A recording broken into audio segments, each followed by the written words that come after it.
Hello. My name is Quatechiacreates and you are watching Quatechiacreates Create. So today we are creating a tumbler that was inspired by a nail design that I saw. Now, I would post a picture of the nail design, but honestly, it is just a screenshot of a person that was live, and I think it would be super creepy to post that picture, but I will post that person's TikTok on this video. I am going to be using this tumbler. It has been sitting in my garage yellowing for the past year. Yeah, so we're going to strip this tumbler and we are going to turn it into something beautiful, and I am so excited. Let's get into the video. So we're getting started on our tumbler that has been stripped, cleaned, and painted with universal white from the Crystal Company. I like to create an outline for how I'm going to lay my glitters, and I am doing that by using a combination of about 3 different spray paints that I purchased from Walmart. And sometimes I will go in with a few coats to get the color that I'm looking for.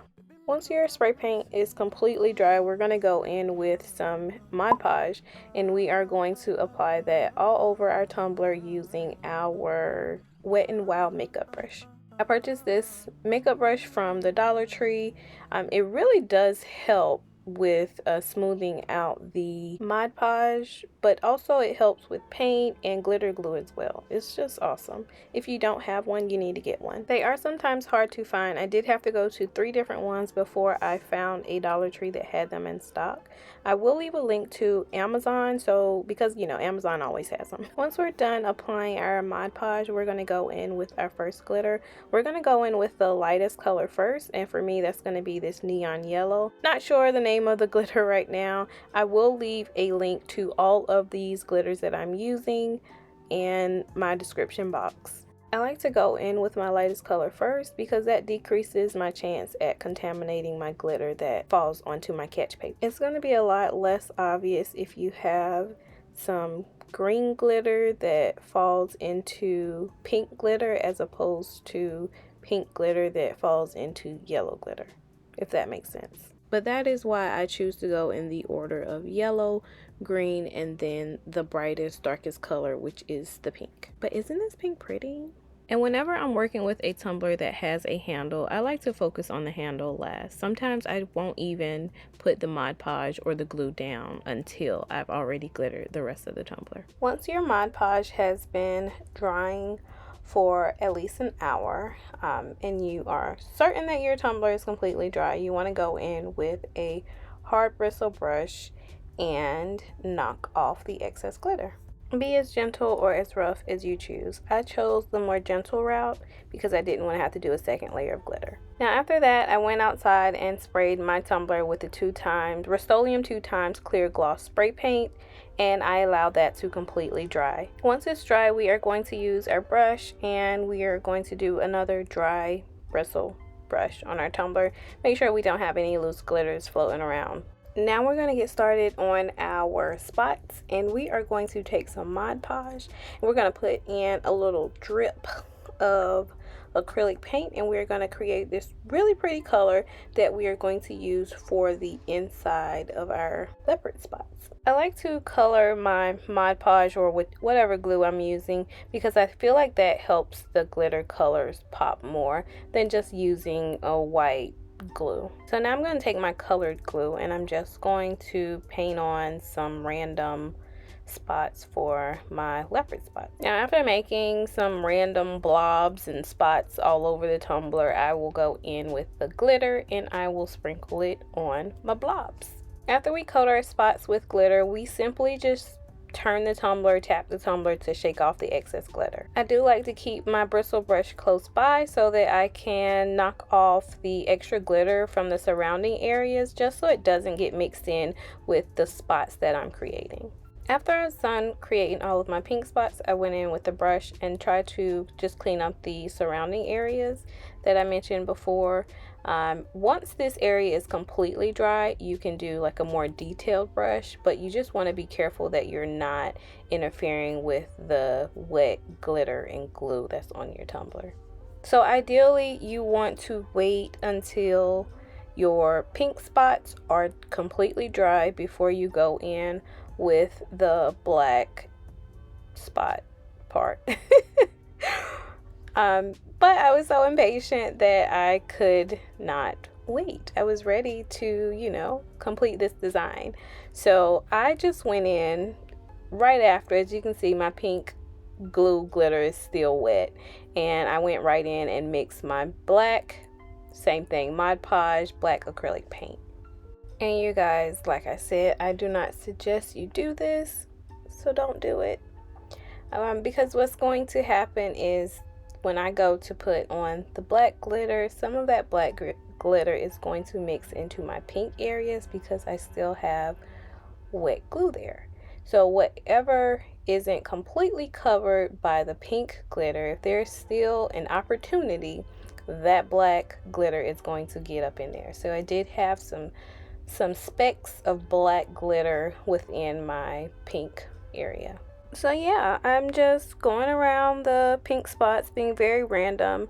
And if you need to, take a look or pull up a picture of the leopard spots to help, you create a more authentic looking rosette. That's what they're called, rosettes.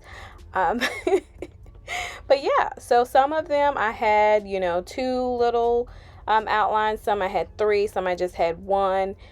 Just varying sizes, varying shapes. Just do the thing. You're going to make the lines around them, and then you are going to sprinkle your glitter down.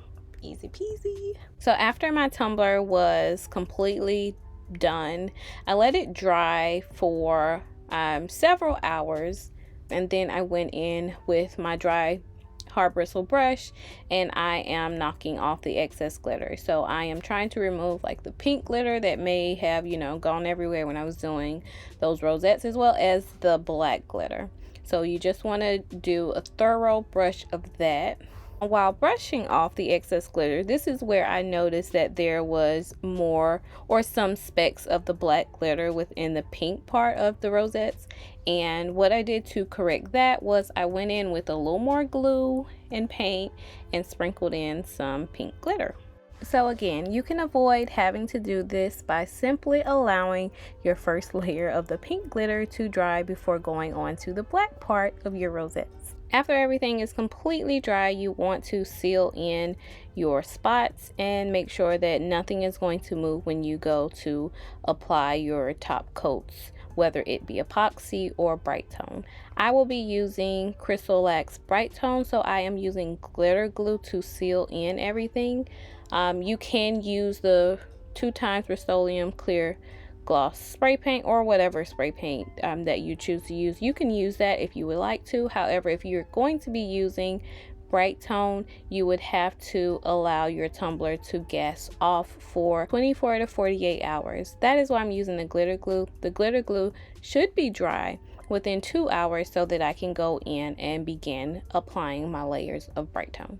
With Crystal Lac Bright Tone, you don't need to mix it or anything. I simply have it in a condiment bottle, and I am applying it with my finger. You can use gloves. I choose to use my fingers because I kind of like the feel of the glitter. If you're going to be using epoxy, definitely make sure that you're using your PPE. So you're going to need nitrile gloves. You're also going to need a organic respirator mask, and you also want to make sure that you're working in a well ventilated area. After this first layer of bright tone, I am going to wait at least 4 hours, and then I'm going to apply the second coat, and I am going to continue doing that until I've gotten some pretty good coverage over my glitter. This is what my tumbler looks like after 6 coats of bright tone. Now I'm going to take my 400 grit sanding block that I purchased from Amazon, and I'm going to lightly sand the entire tumbler. If you do have a handle, also make sure that you're getting inside the handle, like underneath, and also the back of the handle. If you have a hard time, you can also use a nail file. That would be an easy way to make sure that you're getting the entire surface. Once you're done, you want to make sure that you're cleaning it very well. I like to use water and Dawn dish soap. and I dry it off with paper towels or coffee filters. After that, we're going to go in and continue laying our layers of bright tone. And remember, you can put a layer of bright tone every 4 hours. I do suggest that you sand your tumbler every 3 to 4 layers, clean it off, and then proceed with layering your bright tone. You're going to continue laying your bright tone until you have a completely smooth surface. Once your surface is smooth, you are able to lay a decal if you choose to do so. This is going to be a personal tumbler for me. I considered putting my name, but I decided that I like it just the way that it is, so we're just gonna go with it. I think she's absolutely gorgeous, and I cannot wait to begin using her. If you made it to the end of this video, drop down some rainbows in the comment section. That is it for now. Until next time, bye bye.